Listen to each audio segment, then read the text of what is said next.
aqui conosco, doutor Roberto de Carvalho Santos. Bom dia. Bom dia, Zelino. Bom dia aos ouvintes. Está tudo bem? Graças a Deus. Isso, que é bom. Hoje nós queremos ouvir falar a respeito de outro assunto muito importante, a condição de segurado, a perda da qualidade de segurado, o recolhimento em atraso. É um assunto que interessa seguramente a uma legião de pessoas.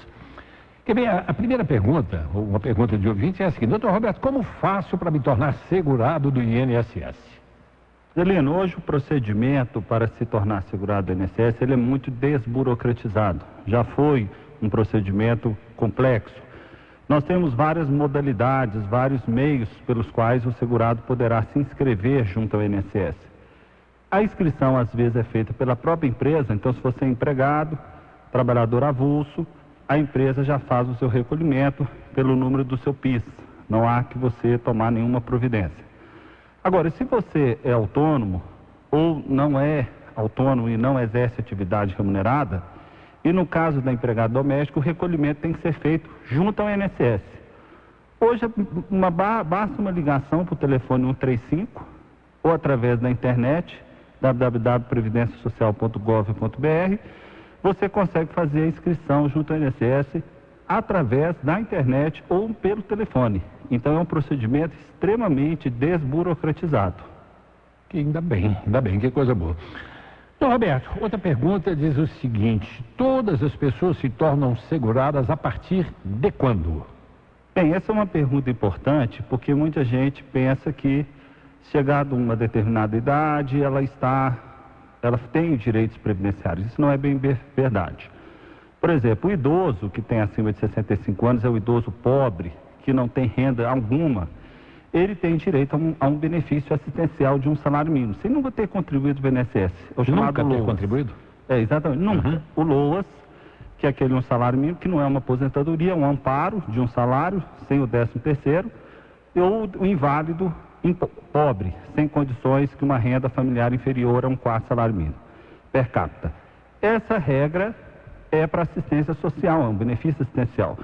Para você ter acesso a benefícios previdenciários, que inclui pensão por morte, auxílio reclusão para os presidiários de baixa renda, salário maternidade para as mulheres aí 120 dias, auxílio doença, aposentadoria por invalidez, aposentadoria por idade, aposentadoria por tempo, você tem que ser contribuinte da Previdência. O que significa ali no INSS? INSS, Instituto Nacional do Seguro Social. Então a Previdência é um seguro. Só quem contribui é que tem acesso. Então o brasileiro ele só vai ser segurado da Previdência se eles fizerem a inscrição e também fazer os recolhimentos previstos em lei. Se você é empregado, a empresa vai fazer esses recolhimentos por você. Se você não é empregado, você que tem que fazer esse recolhimento. As pessoas são muito interessadas nesse assunto, sabe, doutor Roberto? Quer ver?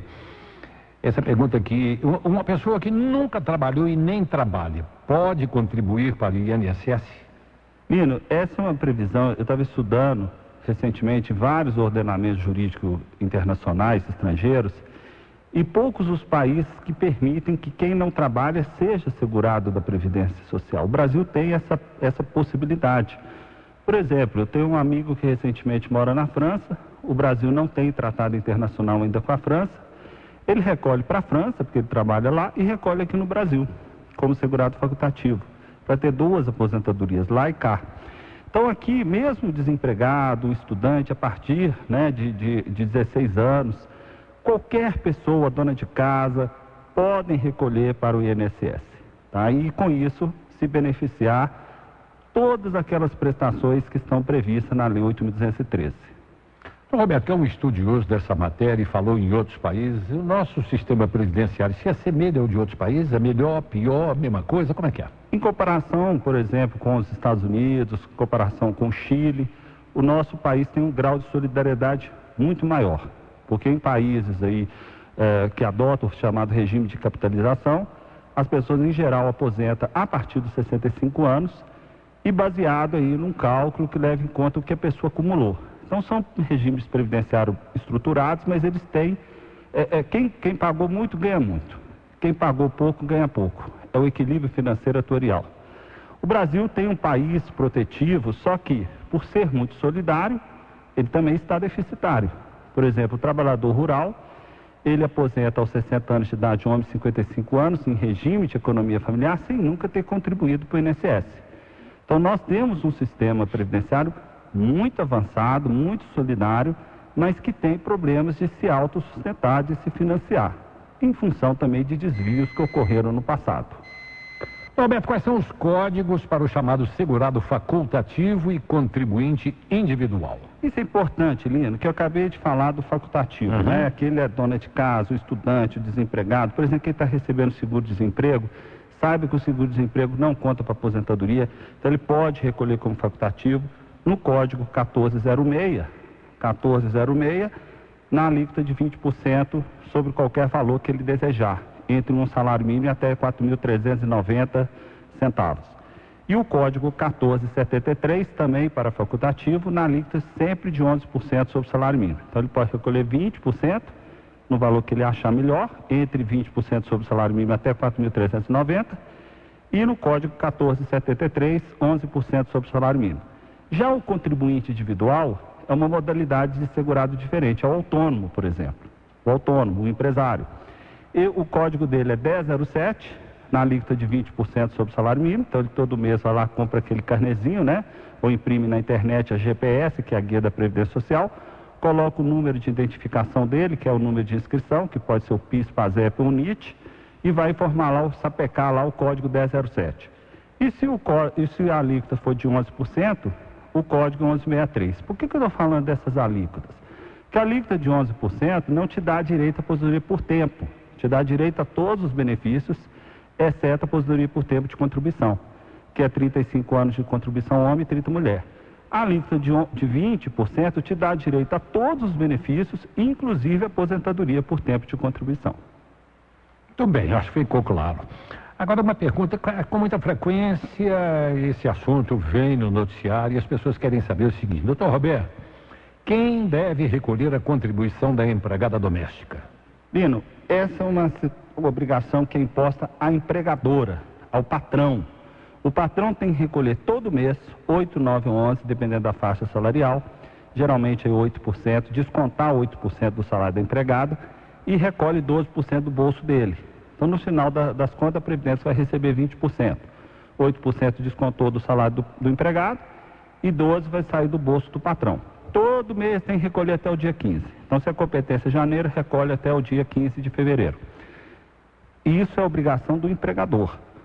Se o empregado doméstico tem a carteira de trabalho assinada e se o patrão não recolher, o INSS é obrigado a aceitar a assinatura na carteira. Porque cabe ao INSS fiscalizar e através da Receita Federal, cobrar do empregador doméstico. Então, aí, nesse caso, a obrigação é do patrão. Existe um tempo, uma carência, alguma coisa assim? Quanto tempo a pessoa pode ficar sem recolher? Lino, esse é outro assunto importante, que é a questão da perda da qualidade segurada. Muita gente fica receoso: eu perdi meu emprego, eu tenho que ficar recolhendo todo mês, como é que eu faço? E tudo que eu recolhi eu perdi? Em regra, o facultativo, que é aquela dona de casa, o desempregado, ele não pode ficar mais de 6 meses sem recolher.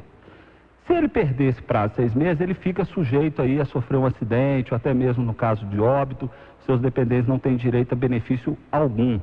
Então, se você é facultativo, fica essa advertência: não fique mais de 6 meses sem recolher para o INSS, porque senão você vai ficar desamparado, a não ser se você já estiver aposentado. Se você estiver aposentado, você já é segurado, assistido.